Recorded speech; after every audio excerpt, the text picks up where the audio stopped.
Looks like we're live. Hello everyone and welcome to yet another Zozin session. How about that? How about that? How about that? How about, I'm sorry, welcome. So let's make a little bit of an announcement and officially start the stream. So Red Circle live on Twitch. And what are we doing today on Twitch is rather interesting. Today we're implementing inline function for porth. That's right. We are in fact implementing inline functions for porth, and there we go. The stream has officially been started. Hello, hello everyone. Welcome, welcome, welcome. Hello, iGood Duke, Rubio D, my var. Hello, hello, welcome, welcome, welcome. So, porth is a programming language that I've been developing for like several months already. I think it's like 4 months. You can find the source code in the description. Let me actually put a note in here. So yeah, here's the source code. And if you're watching live, you can find the source code in here. I'm gonna copy paste it in the chat. Hello, Aros Lab, Sobin235, X2Dur, Lazy0008. Welcome, welcome, welcome. So the format is going to be slightly different. This time I disabled the alerts because what I found is that they are extremely distracting while I'm trying to basically deliver my trail of thoughts. All right, so while I'm just explaining something, an alert can come in the middle of me explaining things, and it kind of interrupts everything, and it's difficult for me to recover the context. So from now on, we're gonna not really from now on, for today, we're gonna try to stream without any alerts, but I do have the log of major events like subscriptions, resubscriptions, beats, and stuff like that, like in front of me here. So I'm gonna be explaining things, and as I'm done, I'm gonna be periodically looking at the events and acknowledging people sending beats, maybe with questions, by the way, also subscriptions and resubscriptions. So yeah, this is going to be the new format. Hopefully it's okay. We'll see how it goes. We'll see how it goes. Let me take a look. Let me go to my source code of porth. I did a little bit of a development off screen because that's what I do from time to time. Let me fetch the latest stuff. So status master. Okay, cool. And let me merge origin master. So there's a lot of deletions in here, and this is because I finally made an executive decision, which is very, very hard, and removed the simulation mode, right? Because it was never useful, I never used it, and it only added a lot of complication to the development. It's like a whole like new runtime that I had to support that I rarely use, and yeah, I decided to just nuke it, and it simplified a lot of things, especially simplified the testing, because now I don't have to worry about simulation mode being slow in both porth.py and porth.porth. But I'm thinking I'm gonna bring the simulation mode back in the future in a slightly different form. We'll see how it goes. It's just like I need a little bit more of development of porth to actually see what needs to be done there. All right. What's up with the inline procedures? What's up with the inline procedure? I presume that a lot of people already know what is inline procedure from languages like C or whatnot, right? In C you have inline functions, right? Inline function, let's take a look in Wikipedia. So in C and C++ programming language, an inline function is one qualified with a keyword inline. I don't know what syntax we're going to use for inline functions, maybe also a keyword inline. This serves two purposes. It serves as a compiler directive that suggests that the compiler substitute the body of the function inline by performing an inline expansion. So it's gonna, in our case, I think it's gonna act slightly like macros that we removed. Right, so, and I already said that I want to bring back macros in a slightly different form. So there you go. So this is basically one of the use case for the macros that I had that I didn't really implement in the language after removing the macros. Right, so I'm gonna actually copy paste that in the chat for anyone who's interested. Inline functions. So what inline functions do, right, when you call an inline function, instead of calling it, the compiler literally substitutes its body with, with the substitutes the call with the body of the function. Right, and why do we need something like that? Why do we even need something like that? In the standard library specifically, we have a lot of small functions, very, very small functions that don't even do anything, right? They call to another function or to intrinsic. And for example, these functions, they're just wrappers to implement like typing. Right, so here we have a function that reads a value for the memory, but it returns that value as a pointer instead of an integer as a usual intrinsic. So it adds like another call, right? And since our compiler is not optimizing compiler, right? So it is not optimizing compiler, none of that is analyzed properly and none of that is inlined automatically. And instead of implementing something very complicated, I decided, why not just let the programmer for now mark certain procedures for inlining, and then the compiler would just inline them. So, and I would expect that the runtime of Porth can greatly benefit from inlining a lot of these functions. There's a lot of small little things that would be useful to inline.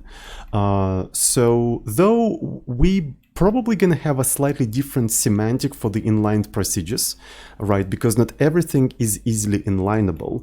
For instance, things that have local memories, they're not inlineable, right? They're not inlineable because local memory allocates, you know, a little bit of memory on the return stack and then deallocates it automatically. We can't really inline that. Maybe when you put an inline keyword in front of proc, it will basically also at compile time check whether the function contains a memory, and if it contains a memory, it just won't allow you to compile it, saying that local memories are not supported in inline functions, right? Something like that. So that's basically the idea. So yeah, let's go ahead and implement it. Ajura Akimura, thank you so much for 3 months of Twitch Prime subscription. Thank you. Came for Porth, stayed for Zozin. 3 months spoke. Yeah, thank you so much for staying. Thank you. Alrighty, so let's go ahead and implement it. So how are we gonna be implementing this entire stuff? I suppose we're gonna first implement that in porth.py, right? And then we're gonna compile porth.porth with like majority of the small functions inlined, and then see how the performance of porth.porth will improve, whether improve like at all. And then we're gonna implement the same feature for porth.porth, right? So that's gonna be the plan. Sounds good? Sounds Gucci? Sounds Tamaguchi? That's good. Let's go ahead. Hello everyone who just joined. Welcome.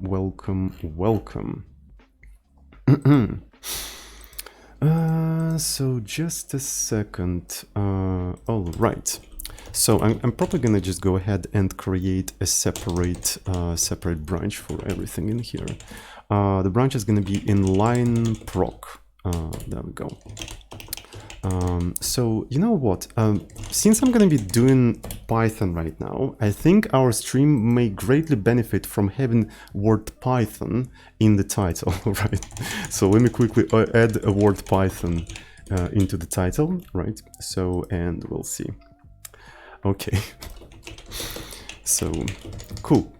We need to introduce a new keyword. In terms of the syntax, as already said, I suppose the way it's gonna go is that you're gonna just prefix the procedure with the word inline. Sounds pretty reasonable, right? So let me first maybe update the highlighting of Emacs, right?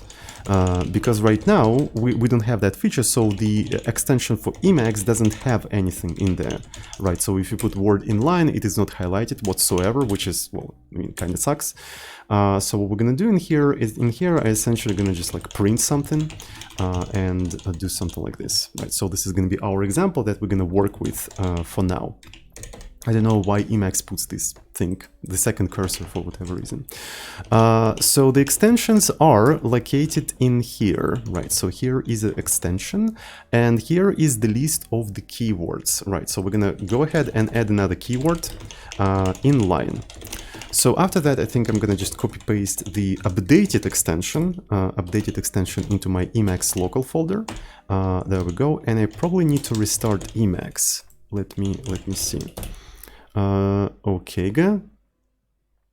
All right, so then I'm gonna open this thing, and there we go. We have inline keyword, single file for an extension, super easy to update, super easy to use. Can your Visual Studio Code do that? Can you just easily make an extension like language support in Visual Studio like this with a single file and like super easy, just copy paste it and it works? Can you do that? To be fair, I never done any Visual Studio Code extensions, but from what I heard, they are kind of unreasonably complicated. They're probably not hard to do, but I heard that they're unreasonably complicated. Is that true?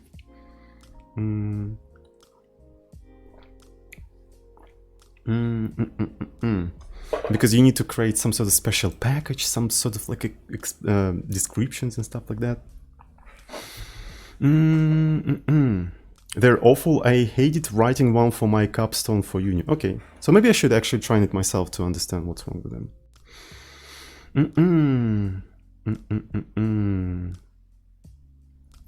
All right.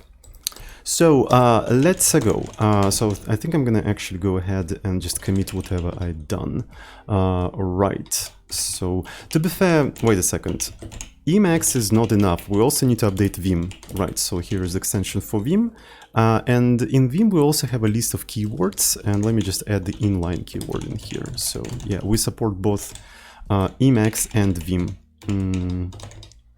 Okay. Add inline keyword to Vim and Emacs extensions. Extension. Okay, I'm gonna push that right into the repo.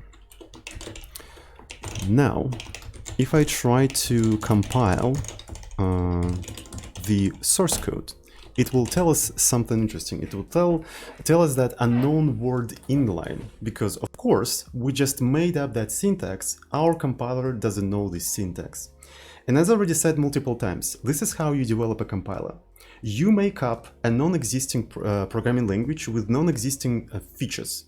And then you modify your compiler until your program with fictional features and fictional language work. This is how we develop the compiler. So let's go ahead and do that. So first thing we need to do, we need to add a new keyword. So we have an enumeration with different keywords. So here are all of the keywords. Let's add another one. So this one is going to be basically inline, right? So auto. So now I'm going to try to compile this thing with a new keyword, and it says that we need to update a bunch of things in here. All right, so let me go ahead and add inline. So this is inline and this is inline. 15, 16, there we go. Next one. So the next assertion fails in here. So an assertion is related to actually parsing, right? So I think it is parsing. Yeah. So it is parsing.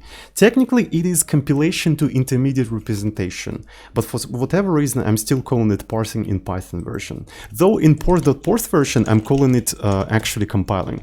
Compile file into ops. Yeah. So that's how this function is called, actually, compile file into ops. It basically parses everything and automatically translates to intermediate representation. So it's more of a compilation rather than parsing. But anyway, so here we basically switch upon different keywords and, doing different things depending on what they're supposed to mean.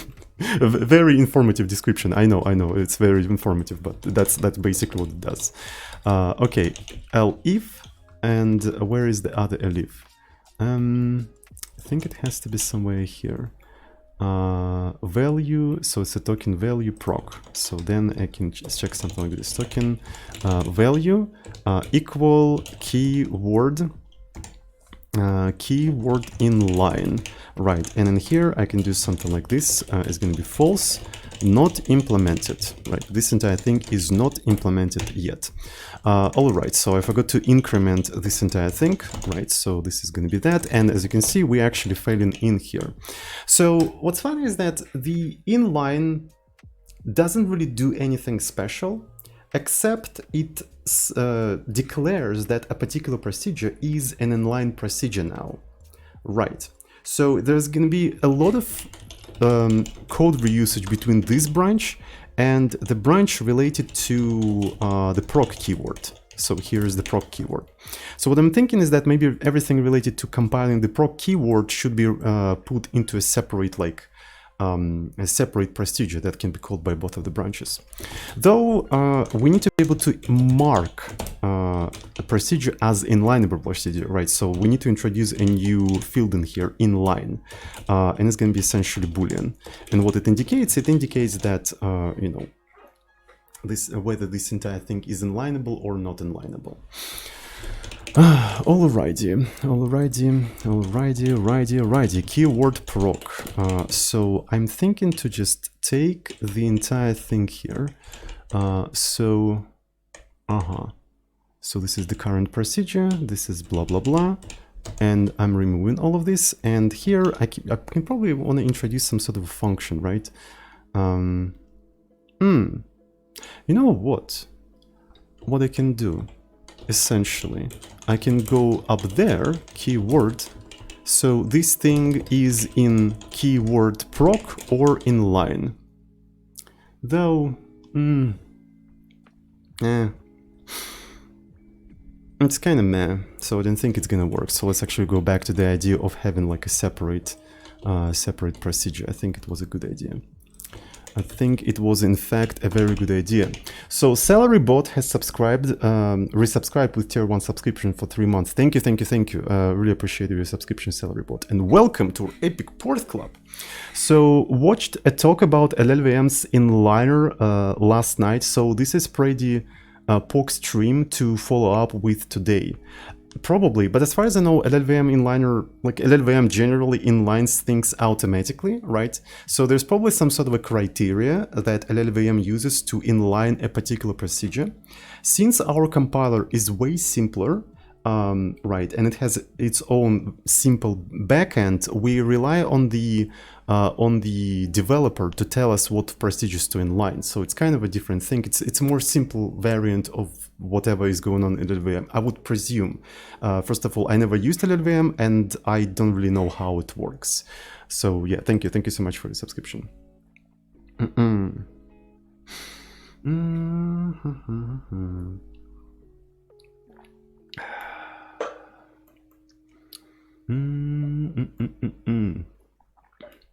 I'm new in PHP, I made my own CRUD. That is very pogue, right? That is very pogue. Yeah, they do a whole bottom-up traversal of the call stack and it's pretty involved. Oh, okay, I see. So the criteria of whether the procedure is inlineable or not is really complicated. I can see that actually. Right. What does pogue mean?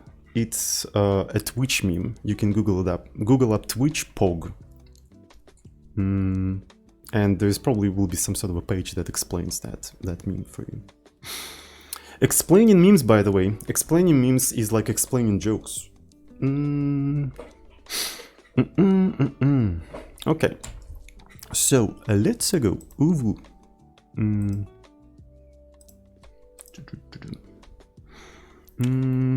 So as already said, I wanted to have some sort of a procedure that performs this sort of like parsing and whatnot. Let me think. Though, when you encounter proc, it's already taken. All right, so I see. How should I call such procedure? How should I call such procedure? That's a very interesting question. Something like, let's call it introduce proc, right? At least for now, because I still don't know how to call it. Right, so introduce proc, and then the entire thing is going to be moved in here, right? So we're introducing the proc, introduce proc, and I suppose this thing is going to accept the current parsing context, right? The current compilation context, rather. And now the context is going to be something like this. So this is ctx, and CTX, I suppose, it's a parse context. Okay, so this is a parse context.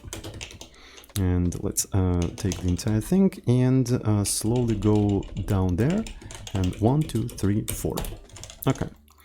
So let's see if the entire thing still type checks, right? We're using MyPy to properly type check everything, right? We're using statically typed Python. All right, so it's taking some time. It's analyzing the whole source code. The source code is pretty big. The criteria of type checking is very involved, so yeah. Also, it takes the current token, I suppose, right? Which is rather interesting. So I suppose we can accept this as a token, right? Sure, I don't mind that. Please tell me the other places where we could have any problems. And it also accepts R tokens. All right, that makes sense. And R tokens, if I remember correctly, is just a list of tokens, right? Not a deck of tokens. I know that it's incorrect and I should use something like deck, but it is what it is. Okay, missing... Oh, okay, that's cool. So as you can see here, now we need to provide whether this thing is inlineable or not. For now, I'm going to say that it's not inlineable. So I'm going to just put false in here. Might as well maybe format it a little bit like this, right? So we can clearly see what goes where. So this is all of the information about the procedure our compiler has, right? It knows its address, it knows its location in the source code. Log is the location in the source code file name, row and column.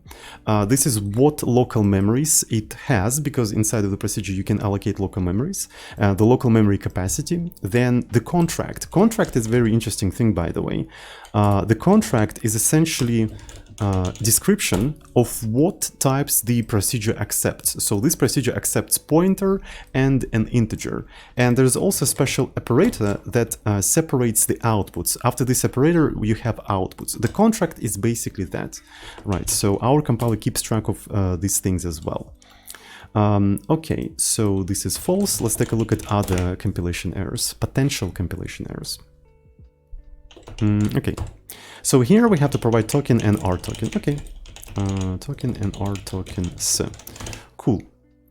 So this entire thing working, and we successfully extracted a piece of code out of the function, right? So we factored out a piece of code into a separate procedure, which is nice. So now I can try to do port.py, and I'm going to try to compile foo.porth. Right, so it still says that it's not implemented, but this is because we have not implemented it. So, and to check that I didn't break anything, I'm going to remove inline, and I'm going to try to compile it like this, and everything's still working, and everything still produces 69. So this is precisely what I expected in here, which is super nice. All right, so we have everything we need in here. I might as well now customize this function with inline, right? So I can introduce inline, and by default it's going to be false. And in the place where we say inline, we're going to say inline, inline. So now whoever calls this function can decide whether the function is inlineable or not. Right, so we introduce proc. So, and in inline, what we're going to do, we're going to pretty much call the same function, but we're going to say that inline is going to be equal to true, right? But the actual token of the procedure that we need to put in here comes after inline. So what we'll have to do, I suppose, we'll have to pop the token like it's hot, and then check, then verify that that token is in fact a procedure. Right. So I suppose it's going to be rather interesting, because what we need to do, we need to check if our tokens is empty or not, right? Because if it's empty, we cannot do that, right? If our token equals 0, this is straight up an error, right? We should say something like expected proc keyword after inline keyword, but got nothing, right? So let's actually go ahead and do that. So as far as I know, we do that with the compiler error, right? So this is the compiler error. Let me go back. And this is going to be something like this, compiler error. So in here, I don't even know where to say that. I think I'm going to be just using the token location, right? So I'm going to say expected proc keyword after inline, but got nothing, right? And then we're going to exit with non-zero exit code. And essentially, this situation corresponds to just having only a single inline keyword in the whole the code base, not database, but code base, right? So that's what it corresponds to. And let's try to run this entire thing. And it complains about our token not defined because it's called our token s. Okay, expected proc keyword after inline but got nothing, so we caught that error. That's actually pretty poke. Okay, after that, we know for sure that there are some tokens in the stream, so we extract the tokens, and now we need to check what's that token. Right, so as far as I know, in the token we have type, so let me see how we use that. So there's a token type, and token type has to be equal to, I think it's just type, right? I forgot, what is a token type? Let me find the definition of token. So token type, okay, token type keyword.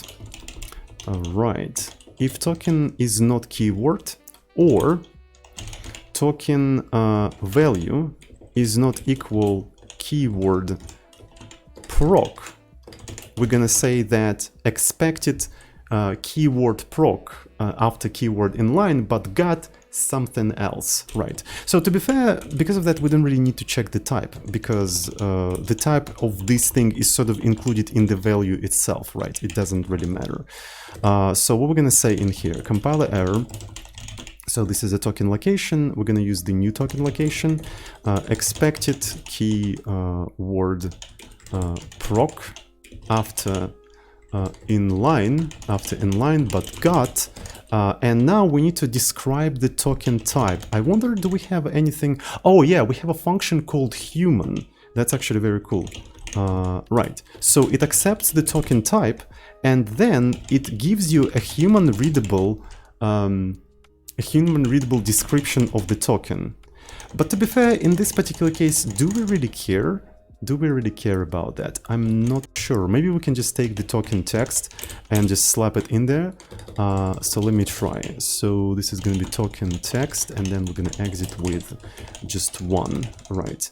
And let me take a look at this entire thing. And yeah, so we need to update the situation. So now we're going to put some number in here, right? So, and compile error. So it's a compiler error.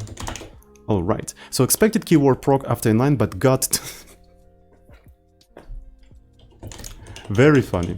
Okay, f strings, by the way, f strings. So, but got 69. So this is precisely what we have in here. Cool. So now, if I do something like this, it will say that. That is very interesting. Oh, okay, it's working as expected. Believe it or not. It in fact works as expected. This is beautiful. Right, so now I can bring back the thing that I had in here, and it should compile this thing regardless of whether it has inline or doesn't have inline. Right, so now we have we basically handle this situation. Right, so it does not do anything when the procedure is marked as inlined, but it already knows whether the procedure is inlined or not. Roman Codes resubbed with Twitch Prime subscription for 9 months. Thank you so much. Thank you so much for 9 months of Twitch Prime subscription. Really appreciate it. Really appreciate it. I'm just realizing that without the alerts, it's kind of difficult to determine whether I'm actually streaming or not. So somebody's going to be watching that on YouTube and thinking, what if he actually recorded all of that offline and all of these subscriptions are just in his head? What if they are? I mean, yeah, so just making up this shit. Cheers, by the way. Cheers for my progressing schizophrenia. Okay. Let's maybe do, you know, committee, and maybe even a pushy. How about that? All right, so not that much. So porth.py handle, maybe let's actually say something like introduce inline keyword, right? So introduce inline keyword, and I'm gonna push that right into the repo. Right into the repo, mate.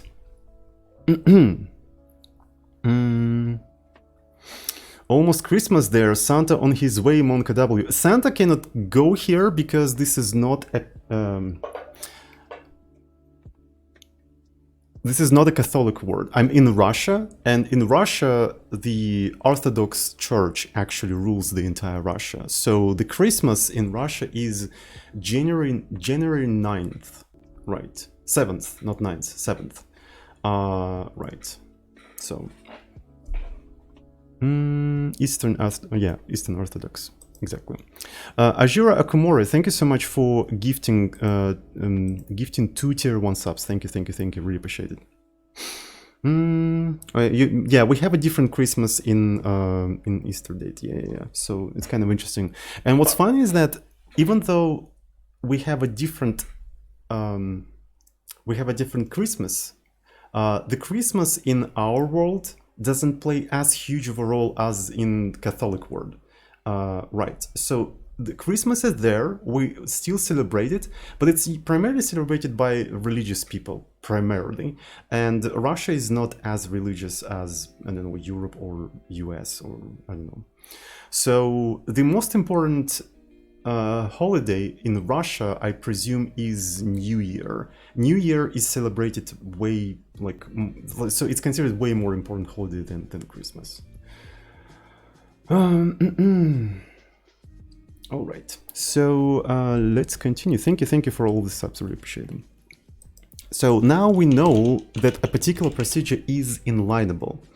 The next thing I want to be able to do, I want to kind of enforce a certain semantic for the inlineable procedures. First of all, right, I don't want to have any local memories in inlineable procedures, right? So if I try to allocate some memory in here, so this is going to be size of integer, the entire program should not compile, right? It should complain. No local memories in inline procedures. So right now, if I try to do something like this, okay, size of int, I might as well actually just push something like 69. It's a constant anyway. It's just defined in the standard library. I don't want to include the standard library because it includes too much stuff that may obscure the data, right? So I just don't want to include anything. So there we go. Let's go ahead and try to do that. Let me see where we have the memory. So keyword memory. Do we have a keyword memory? So this is where we handle the keyword memory. That's very cool. So that should be relatively easy because we do the following thing. Right, if we are in a current procedure, right, if we are currently in procedure rather, we interpret in memory as local memory. So, and if we're not currently inside the procedure, we interpret it as a global memory. So we have to do somewhere here, but I'm going to address that later, of course. So here, what I can do, if we are currently in a procedure, right, it's not none, and the current procedure is inlineable, this is straight up compilation errors, right? Compile error, token location, no local memory in inline procedures, right? So, and then we're gonna exit with non-zero exit code. There we go. So let me try to compile this thing now. There we go. No memory in inline procedures. Pretty cool. So if you want to have a local memory, just don't inline it. Now you can do something like inline. Easy peasy, lemon squeezy, truly. Okay, so this is one thing that I don't want to have in inline procedure. What would be another thing? I think I don't want to have any control flow instructions, at least right now, right? Any like ifs or while loops or anything like that, because they right now jump to specific addresses, right? They're jumping to specific addresses. And because of that, if I inline that procedure, I will have to update those addresses. I'll have to update these addresses, and this is like some extra work that I don't want to do right now, and what I'm trying to achieve right now is not going to benefit from that work, because what I want to do, I just want to get rid of these like very simple function calls. Which brings me to a very interesting thing. What if we make ifs and loops actually, instead of like absolute calls, absolute jumps, relative jumps. Yeah, so right now our intermediate representation is built around the idea that conditional and unconditional jumps jump by absolute address, which makes it difficult to relocate the code. So if we change that intermediate representation to relative addresses, it will be super easy to relocate the code and just inline that thing. So this is like a major refactoring that probably will needs to be done. This is actually kind of cool. Yeah, this is precisely the reason why I'm implementing this entire thing. I want to stumble upon these problems. Right, I want to stumble upon problems. I'm pretty sure some CS student would come to me and say, obviously, you have to make jumps relative because you want to be able to inline and blah, blah, blah, blah, blah. I read that in that book, my professor told me that, and so on and so forth. It is very cool, but I prefer to actually come to that conclusion by facing these actual problems while doing actual things, because it's way cooler this way, isn't it? Right. It's not like you know that you have to do this way because somebody told you. You know that you have to do this way because you actually encountered that problem in real life application. And that was the solution you came up with. And that's how you learned it. And it's like way better way to learn things, I think, but it's just me. So, yeah. Maybe it's really just me, because it is easy for me to learn things like by doing them rather than reading about them, and maybe that's why I favor this way of learning. Maybe it doesn't work for everyone, but it's just like, yeah, this is just my opinion. So yeah.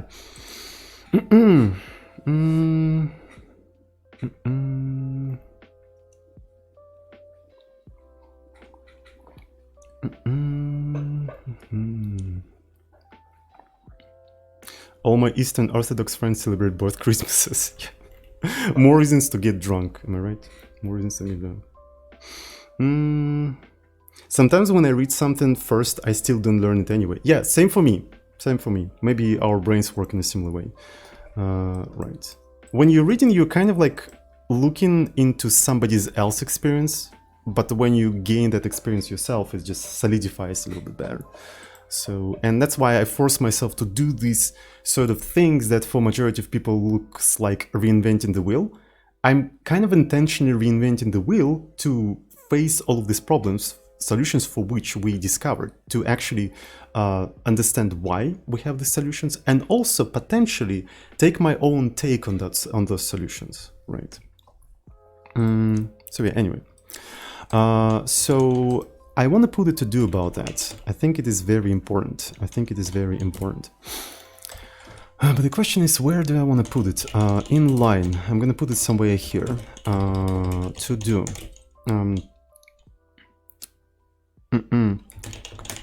So maybe it has to be in the intermediate representation, right? So let's find this thing. Okay, I'm going to put it in here. Make conditional and unconditional jumps jump by relative addresses.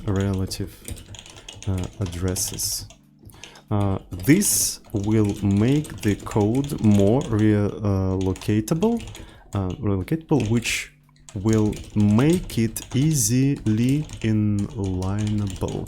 Right. So I'm going to put it as a to-do, so we're going to work on that a little bit later.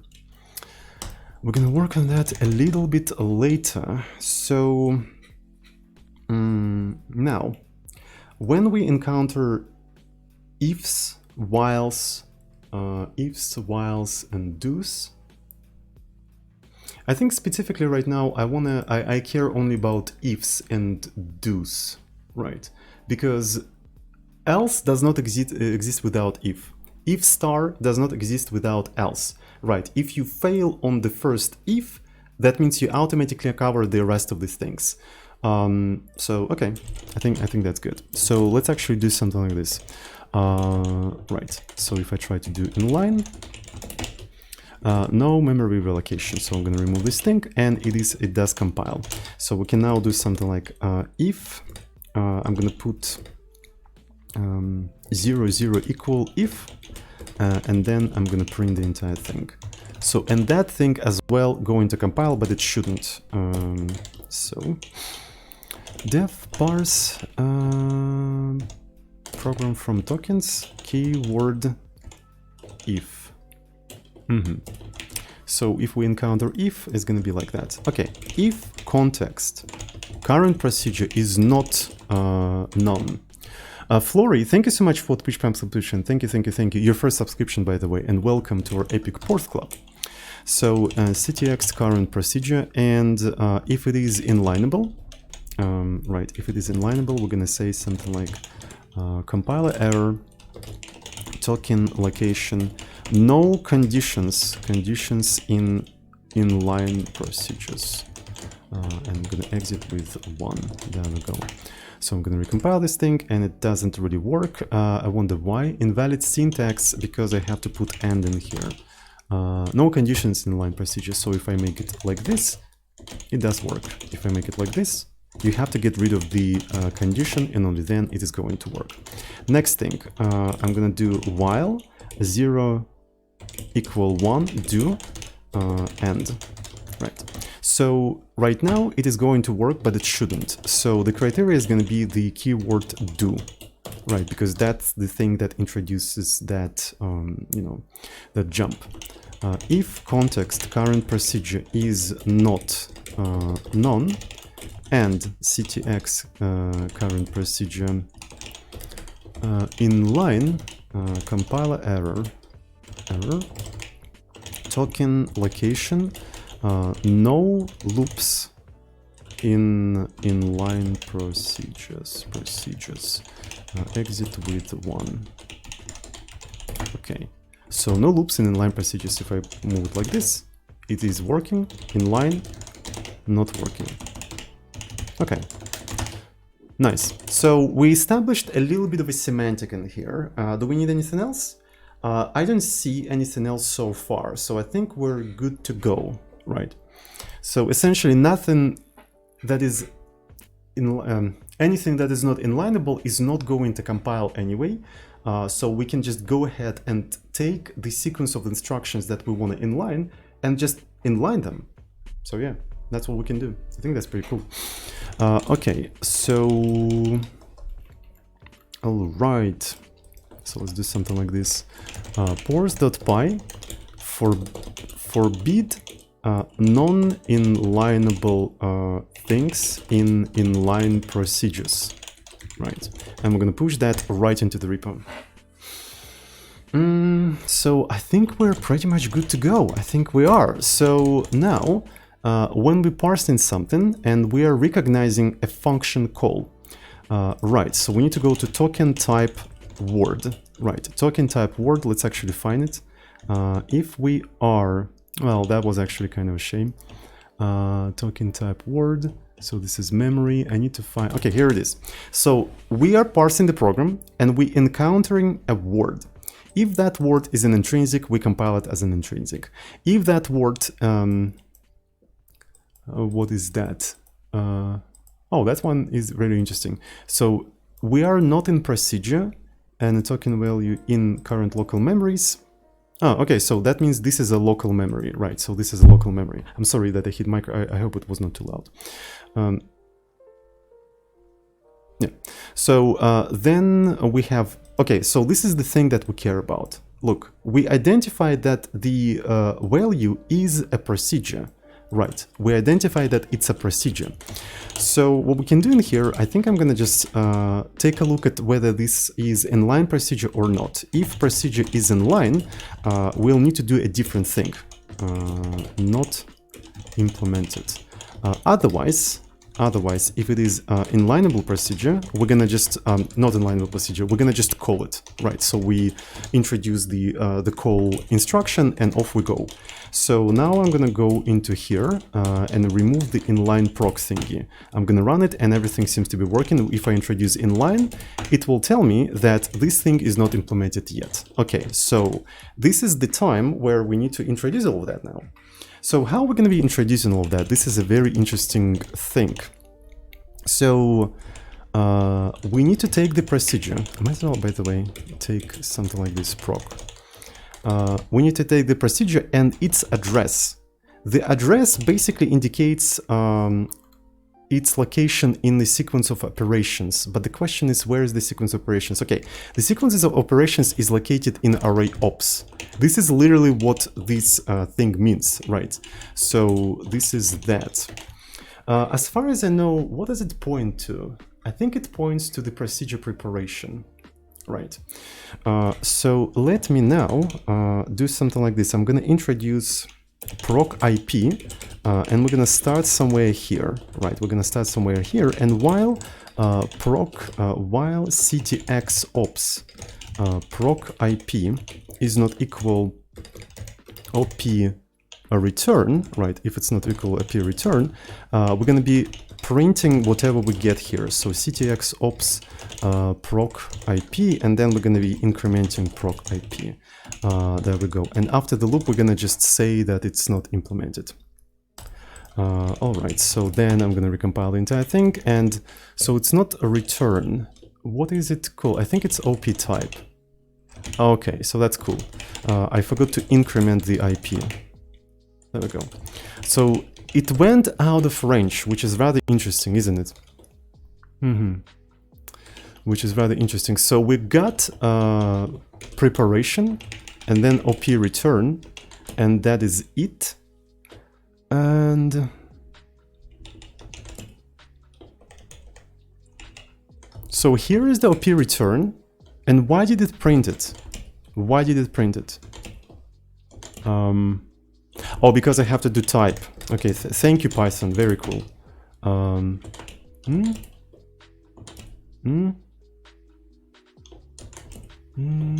Oh, now it says not implemented. Okay, that's cool. So this is very important. I suppose one thing I want to actually print in here is the type, because it's a little bit noisy. So here are the instructions of the intermediate representation of that procedure. Right, so the first one is push integer and then the intrinsic. And you can even see what it corresponds to. This one is push integer and this is the intrinsic print. Okay, so what we need to do, we need to take all of the instructions starting like after prep proc and just keep inlining them until we reach return. So this is what we have to start doing. All right, so let's go ahead and do that. So proc IP, I probably want to assert that this thing in here, is equal to OP return, OP prep proc, right? Otherwise we have a compilation error, right? It's very, very important. Then we're probably going to do proc IP plus plus. And while we don't have OP type return, what we're doing is just copying ctx ops append ctx ops proc IP. And essentially, do we want to do like a deep copy of all of that? So this is the token. I didn't think we need a deep copy, so we can just reuse the same things. Right, and as we append the entire thing, we also need to increment the current IP. I think it's also important, and also proc IP. Okay, so this one is, by the way, plus equals. All right, that's cool. I think that is it. So yeah, we're essentially going into the procedure, iterating all of the instructions of the procedure until we hit the return, and we're literally just inlining them there. That's it. So let me go ahead and see if we do everything successfully. Everything successful. So let's return this thing, and it worked. All right, but you cannot see the difference, rather, right? So you can't see the difference. So inlined, not inlined, and it's supposed to be like that. The inlining should not, you know, change the behavior, but it should change the how the code is compiled. So let's take a look at the generated code, right? So let's take a look at the generated code. So assembly, there we go. Here is assembly. So here we start. And at some point we perform a call to address 1. And address 1, this is where the procedure starts, right? So this is where procedure starts, and then goes the procedure. And one of the important things in here is that before the call, you have the preparation for the call.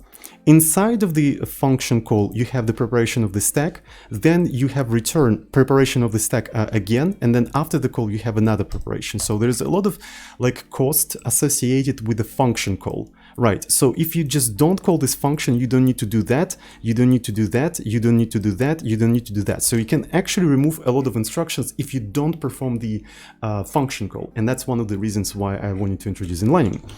Right, so let's actually back this thing. So this is basically non-inlined version. And I'm gonna try to go ahead and now inline it.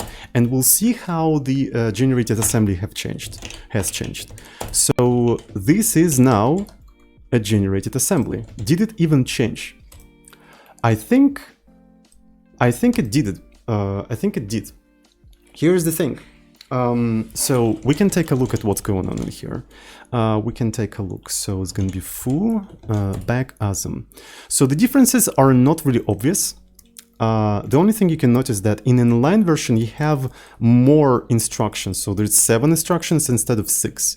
Rather, I think this is 8 and this is 7 because we start counting from 0, but it doesn't matter. So why nothing has changed? Nothing has changed, almost nothing has changed, because we don't remove inlineable procedures from the code yet. Right, they're not removed, they just sit in there, but they're never called, they're just inlined. Right, so let me try to do a diff between like foo back asm and foo asm, and let's see what's the difference between them. Here's the difference. Right, so this is what we had. We had a function call, preparation for the call, then the call itself, and then you know, some stuff after the call. Instead of that, now we have the body of the function instead.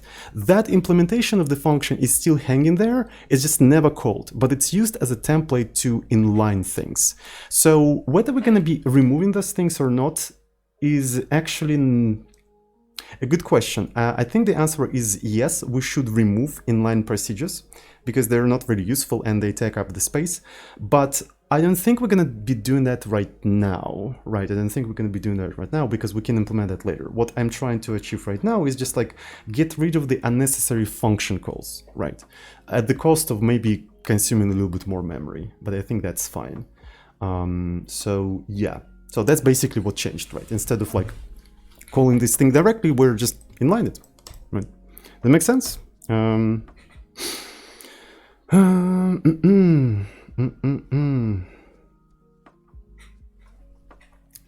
All right.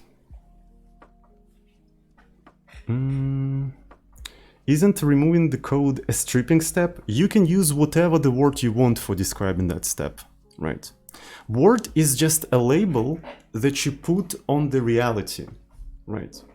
So you have a reality, whatever that word means, by the way, because the word reality itself is a label that we put on reality. Let's put that away for a second because it's a completely different discussion. You may put any words on the reality and it won't change the reality. Sure, you can call that process stripping. Cool, you can use whatever label you want. Doesn't really change anything.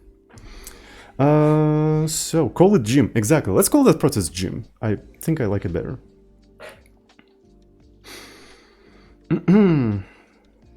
So yeah, but I mean more like stripping phase where you can remove other things. Oh, okay. So essentially what you're suggesting is that everything that is related to removing code should be put in a separate phase.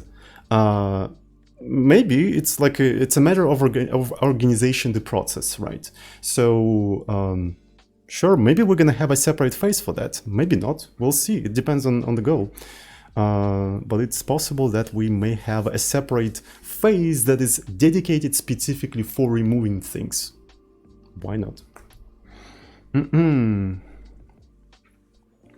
Do you have any advice for getting used to working in bigger projects?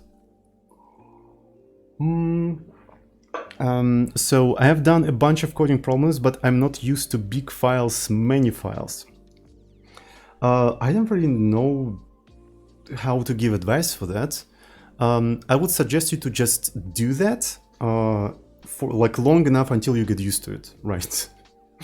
So it's like, because this is how I learned that. I learned how to swim by sitting in the water long enough until I learned to swim. So that's what I did. But the question is, where can you find the water, right? So you can find the water on the GitHub. right? So find a big open source project that you possibly use every day, right? And try to see what you can improve there, what bugs you can fix, what small features you can implement, and try to do that and try to contribute to that open source project, because that way you will get an experience in working with big projects. This is basically the water in which you will have to sit long enough until you learn how to swim. Right, so this is one thing. So what advices can I give you in terms of techniques of swimming, right? So there are different kinds of projects. They all use different stacks, and they all use different build systems, and they all, you know, fine-tuned for different development environments and stuff like that. Because of that, if you're sticking with a single language, right, with a single stack, I would recommend you to learn as many basically features of that development environment as possible, because you will need to navigate in the big code base very quickly, right? So essentially, since I'm constantly moving between the languages, I have to take more language agnostic approach, and I had to master how to use such tools as grep and find, right? Grep allows you to search within the files by a pattern, right? So it allows you to search by a pattern, and find allows you to search specific file names, right? So, and how I use these two tools, right? Essentially, I'm looking at a particular file. The file is doing something, the file calling to a particular function. I need to find where that function is defined.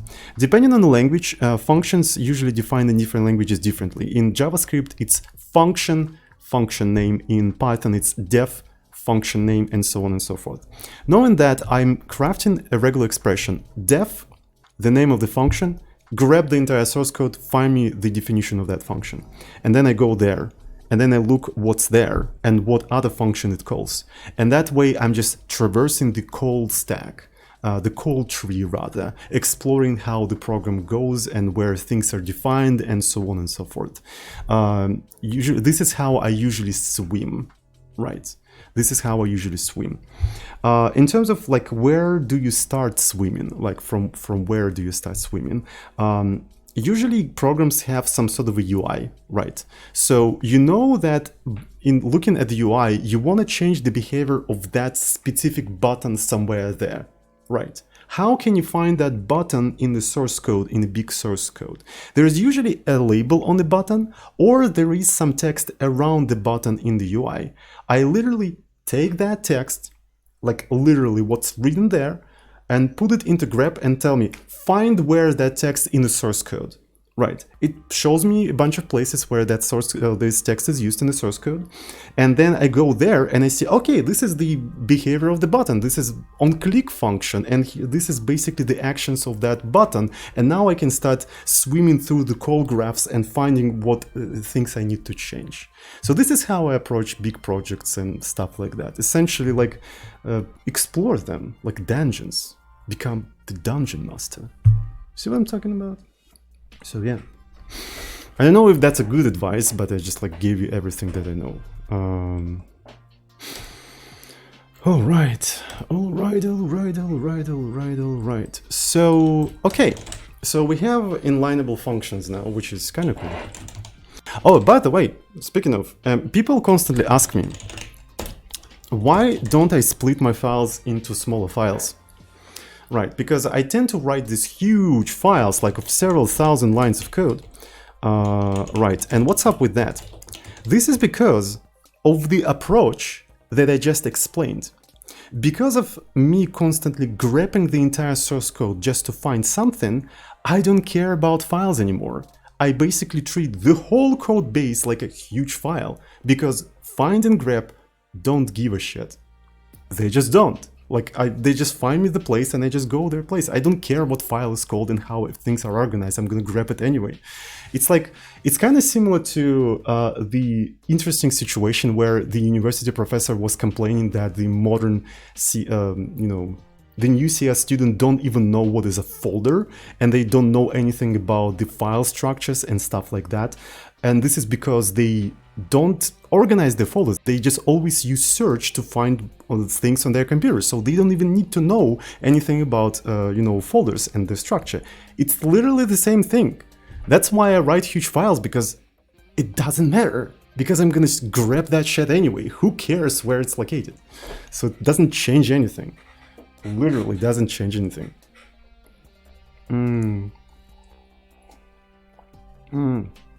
But it's hard to read one giant file. Yeah, it requires a little bit getting used to, but here's the thing. So if you are the one who wants to contribute something to somebody else's project, nobody will care whether the code is readable or not, because it is you who wants to read the code. So unreadable code is by definition your problem. If you are the one who wants to read the code, readability of the code is your problem, not the problem of the writer. That's the just harsh reality that you have to deal with and that you have to accept, and there's nothing you can do about that. Sorry. Nobody will tell you that, but I'm a Russian asshole, I will tell you that. So,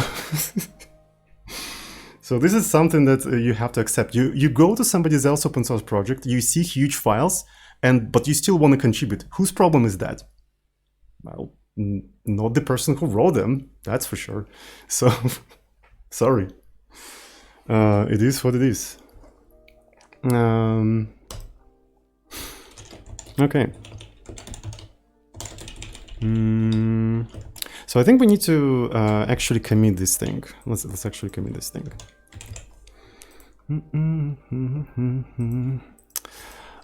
Implement the procedure inlining. How about that? How about that? I'm gonna push that right into the repo. It's the sound of me pushing things into the repo. All right. So the next thing I want to do, I want to kind of see what's the current performance of the porth, right? So let me try to compile porth with the new Python compiler, right? So it's going to take some time. It is using Nasm assembler, which is known to be rather slow, right?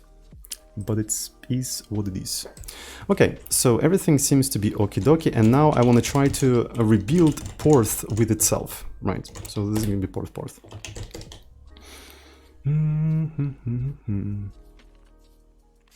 Okay. Oh, I forgot that porth doesn't report the performance of the of different steps anymore, or different phases, because I actually kind of disabled it. So I probably need to go back. So we have time it. Yeah. So because compiler has -s flag that is supposed to disable all of the logging, but time it, the thing that times the phases of the compilation, it doesn't care about that flag. So I think maybe I can go to time it to here. All right. Time it to here and just, you see what I just did? Chat, did you just see what I did?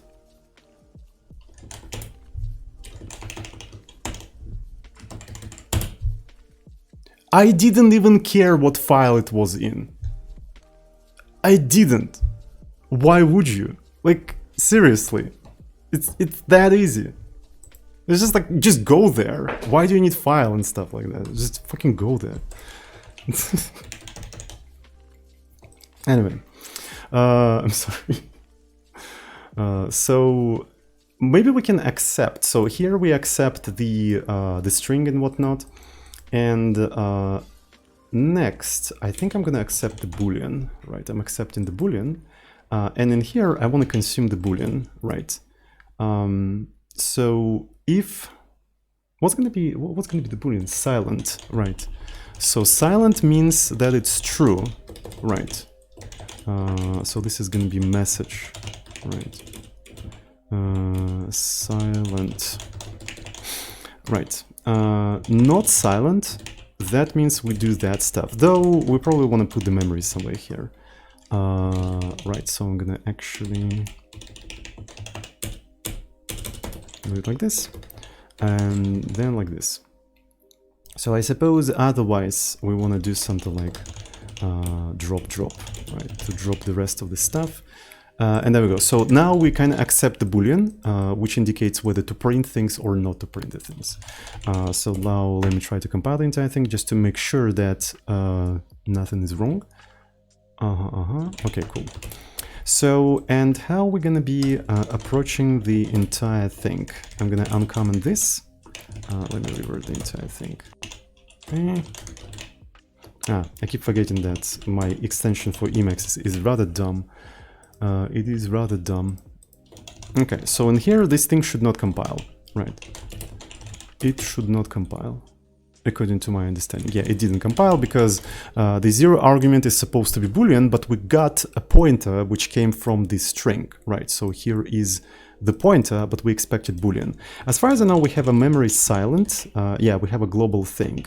So that means I can do silent add Boolean, right? Read it like this, and that should compile now. And it will tell me how much time took the compilation. Though it won't tell me, because that will require a new version of the compiler. Okay, so this is basically it for now, at least. Right, so we're gonna improve that. Time it. Silent Boolean. Time it from here. Generation. Silent Boolean. And is that it? I think that is it. Okay, so now we should see the time for all of the phases of the compilation. And I kind of want to use a FASM compiler because I don't want to wait for NASM compiler. Right, so use the FASM compiler.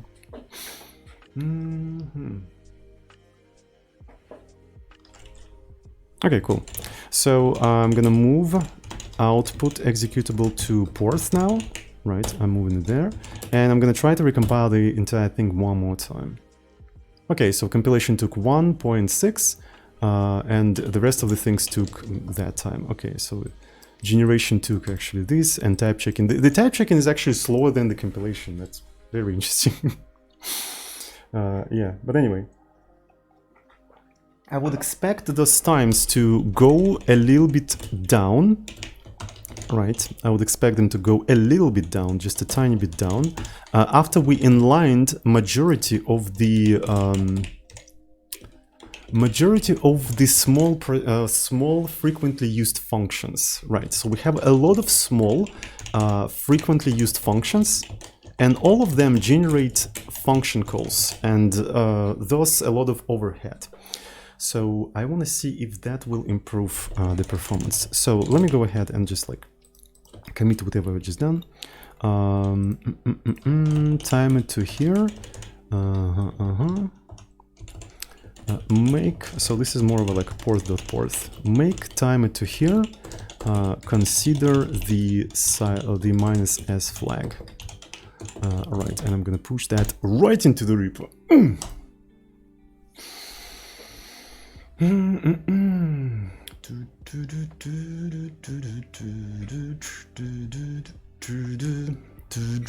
Oh, by the way, when I said that readability of somebody else's project is your problem, I didn't mean that if you are the maintainer of the project, you should never care about the readability of your project, right? So it is still important, right? And the reason why it's important is because it turns into basically competitive advantage, right? Because we are on the open source market, you as an open source developer wants to attract more contributors, because the more contributors you attract, the more successful you become, because you will have more resources, right? So, and that kind of forces you to care about the readability, because that will increase the amount of contributors. So it just basically turns the entire thing into the balance, right? So you have people who wants to read your code, and the more people you attract, the more successful your project becomes. So, but at the end of the day, still, if you want to contribute to somewhere, well, and you can't read that, and you can't find anyone who will explain you that, it's just like, it's still something that you have to solve yourself, unfortunately. And it is what it is. And it isn't what it isn't. Reality is harsh.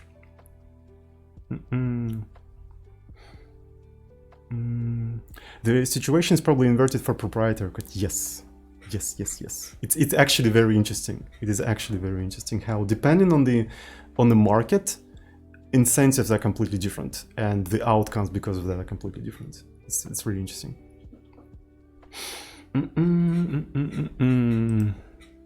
Though there is also an interesting layer to all of that. What is readability? What we consider currently readable, right? So the language, the code, actually, they put it this way: the language that has a syntax of another popular language would be considered more readable because it has a syntax of a more popular language, because by definition more people learn that syntax, right?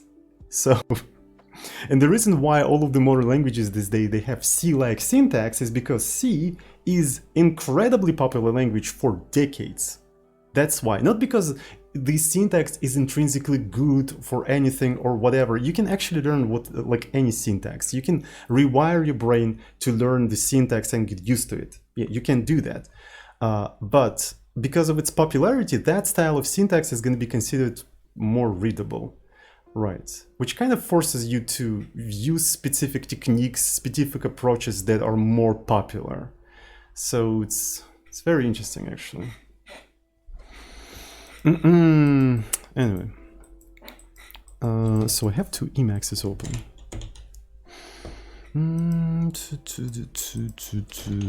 Okay, so now I'm gonna go to the standard library. Right, I'm going to go to the standard library and find all of the procedures and just want to see what can be inlined.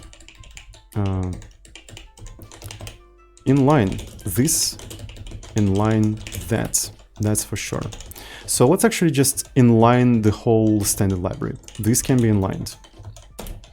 Might as well query replace proc inline proc. Let's do this way. Proc space inline proc space. Boom. Boom, boom, boom, boom, boom. Same.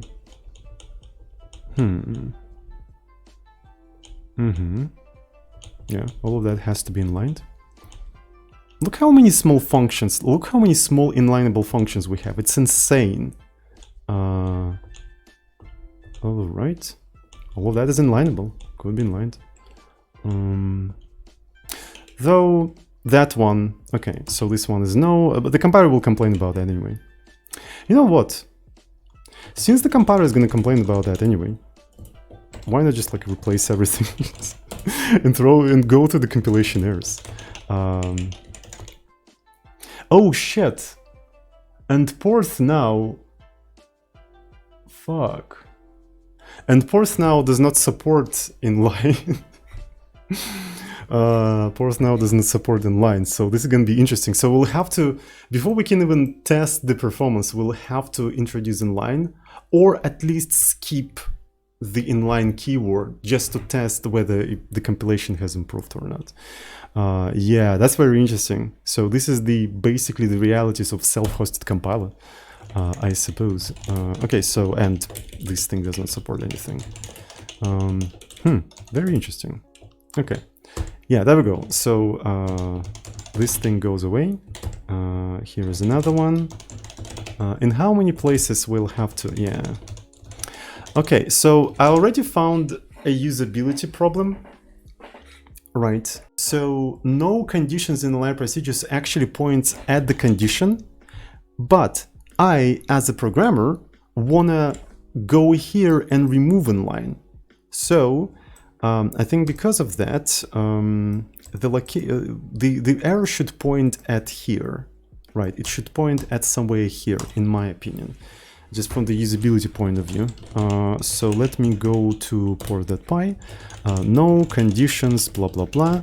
So, and it complains at the current token, but what should it complain at is ctx current procedure and class proc. Do we have allocation?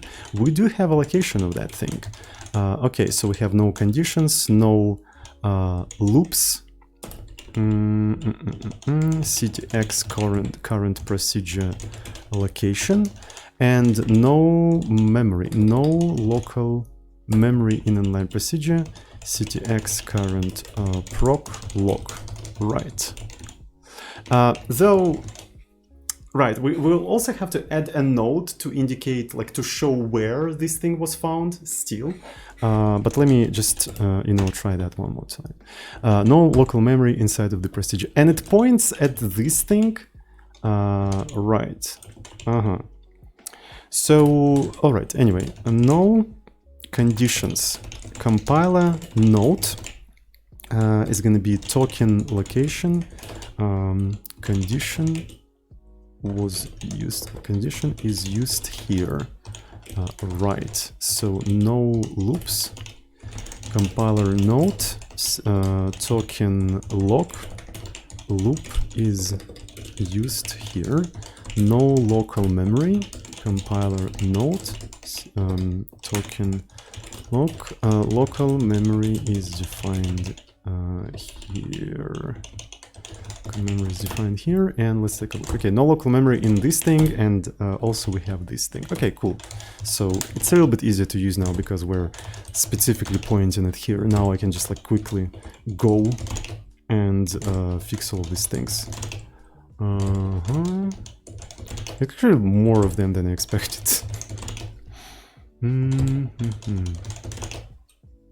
So now everything now is more or less inlineable.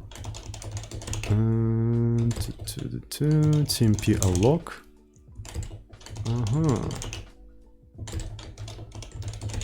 Append item. Okay, I forgot that we have this stuff.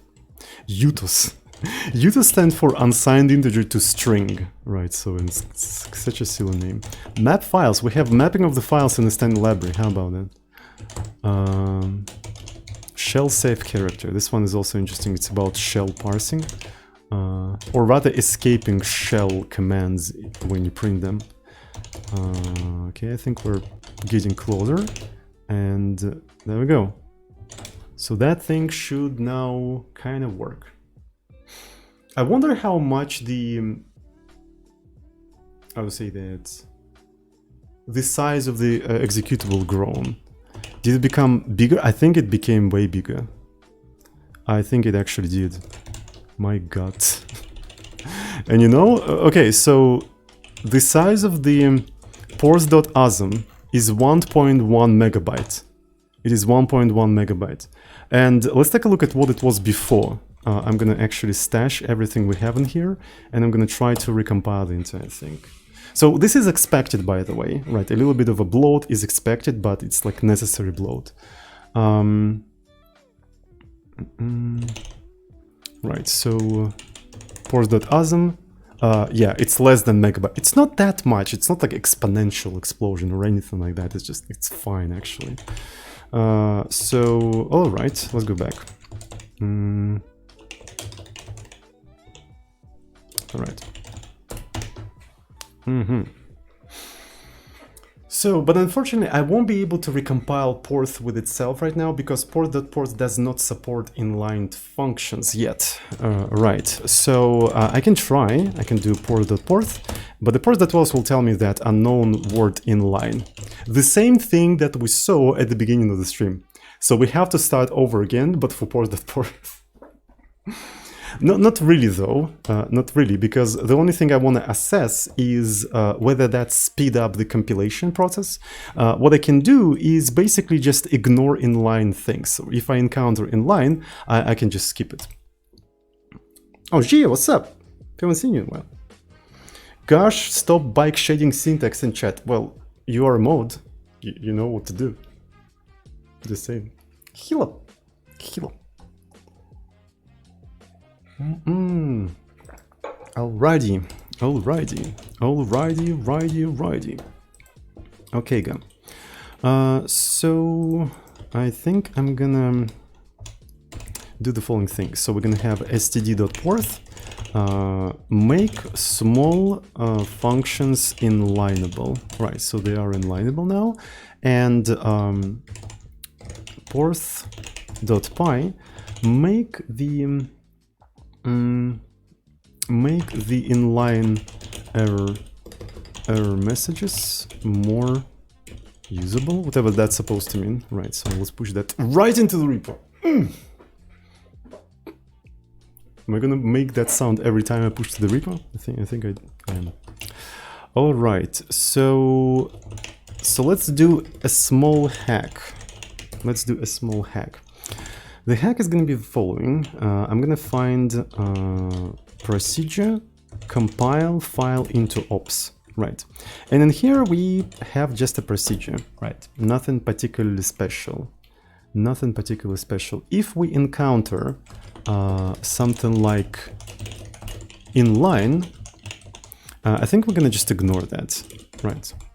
To do inline procedures are not implemented for porth.porth. Right, I'm gonna give it like a lot of priority, so this is a very high priority function.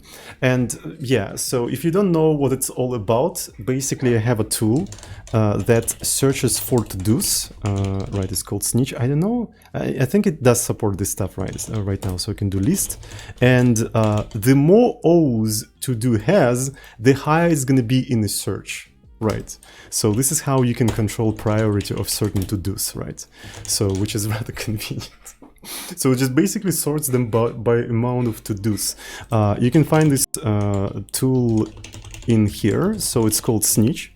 It can do more things. It can basically collect all of your to-dos and report them as in issues in the issue tracker and stuff like that. For people who's watching live, I'm gonna actually put that in the chat. So here it is. And for people who's watching on YouTube, I'm gonna put it in here. Snitch, the to-do collector. There we go. And I remember that I implemented that feature live on the stream. Right, so that feature that sorts everything by amount of O's. Let me find that stream. So I'm gonna give the link to that stream as well. I think it was a offline stream even. Yeah, I think it was. So Zozin Daily. Let me see. So I think it's about stealing ideas from other open source. Yeah, stealing ideas from other open source project because I stole that idea from somebody else. So this is where I implemented this entire thing. Right. So I'm gonna go into the description. Stealing ideas from other open source projects. And by the way, that tool is implemented in Go. Yeah. I also like this thumbnail. It's actually pretty cool. Right. I drew it myself, almost. I stole the different components of that thumbnail from the internet, but I composed them myself. Yeah, it's pretty cool. All right. Let me see. So it's porth.porth. Yeah, I just wanted to ignore the inline. So let me try to compile porth.porth. Right.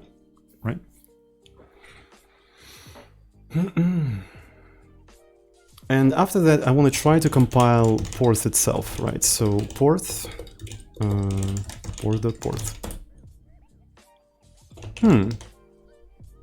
I think it became faster.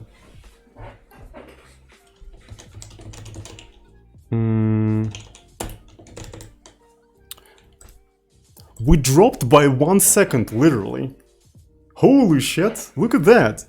So compilation was 1.6, but now compilation is 0.6, just because we inlined a lot of small functions. That is so cool about that.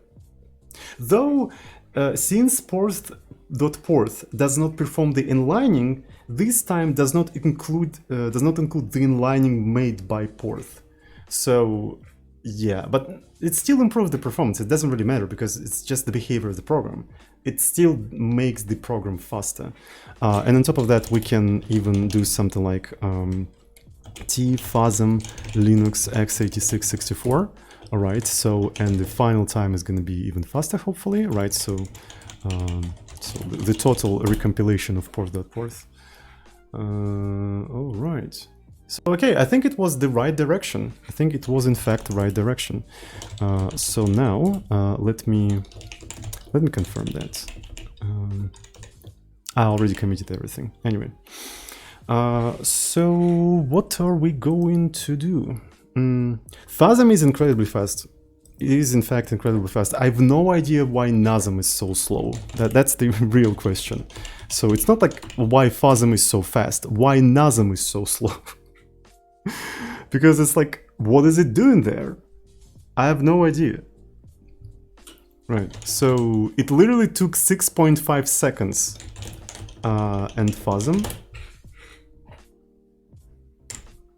FASM, you know, less than a second. So it's just like, what the fuck is it doing there? NASM equals net wide assembly. Maybe it makes network requests to compile each line. Yeah, could be. It could be the case. Could be actually the case. All right, that's actually very cool. So now we have inline procedures. Well, I mean, for port.py. But now we need to implement inline procedures for the for port.porth as well. For port.porth as well. Add to do for inline procedures procs for porth, right? Porth.porth. And yeah, there we go. And I wonder, do I want to implement porth.porth inline procedures on the stream, or am I going to implement that later? I might as well implement them later, probably. Probably going to implement them later. Ooh. Or maybe not. Okay, I can implement it right now.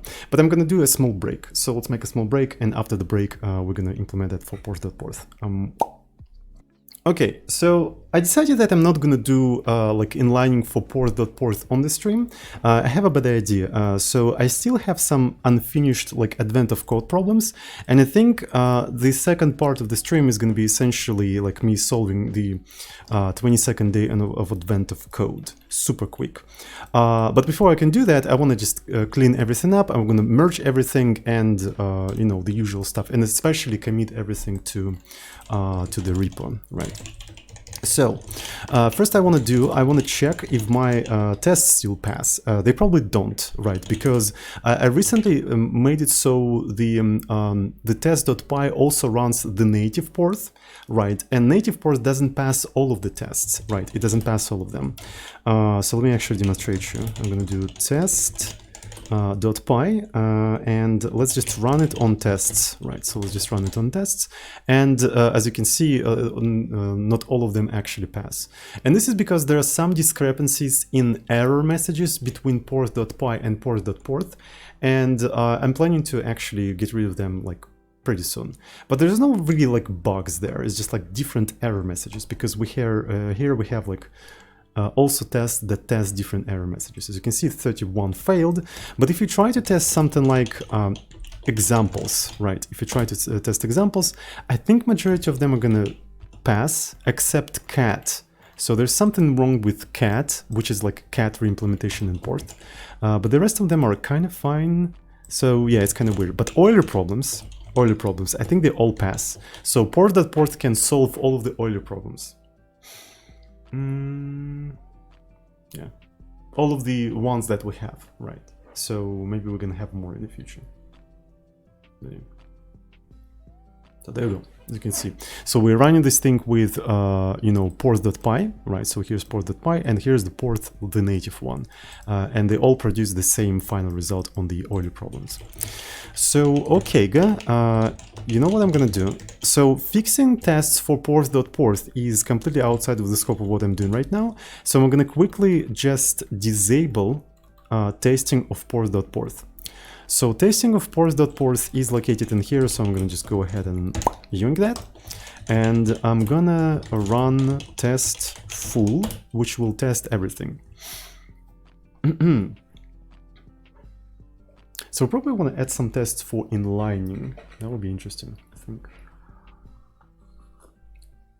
I want to add some tests for inlining.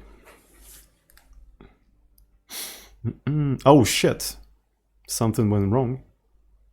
There are discrepancies. Oh, I know what the fuck is going on. So the test case actually shows us that there is discrepancies between what porth.py produced and what porth.porth produced. So, and the reason is because porth.py supports inline procedures and porth.porth ignores inline procedures, right? So essentially porth.porth didn't inline anything, so they ultimately produced different executables, completely different executables. So, because of that, I need to disable more things, right? let's disable testing of, you know, of self-hostingness, right? So because we have this testing where I compile port.port with port.py, and then I compile port.port with port.port, and I compare the outputs, right? So let's actually disable that for now as well, right? Because I just want to see if I didn't break port.py. I think I did it. I think everything's fine.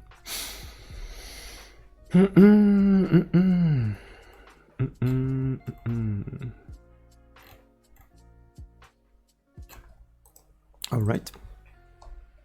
So far it's going great, I think. I think it's going great. And oh, looks like, oh yeah, I know what the fuck is going on. Because of the foo file. Yeah, so that's the reason why it's failing, because I keep forgetting about this thing. So that means it failed on examples. Let me retest the examples specifically. So let's retest the examples. The examples should be fine.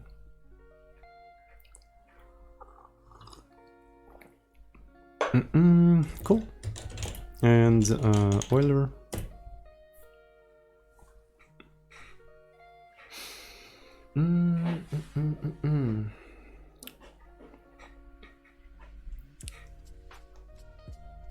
Okay, and Euler is also fine. So let's go ahead and merge everything. So I'm gonna merge everything without fast forwarding, merge and edit the message. So it's gonna be inline procedure, there we go. And I'm gonna push that right into the repo. I'm gonna remove this entire thing. All right, so you can find the source code of this thing in the description or in the chat, and that pretty much was the implementation of inline procedures for Porth. How about that?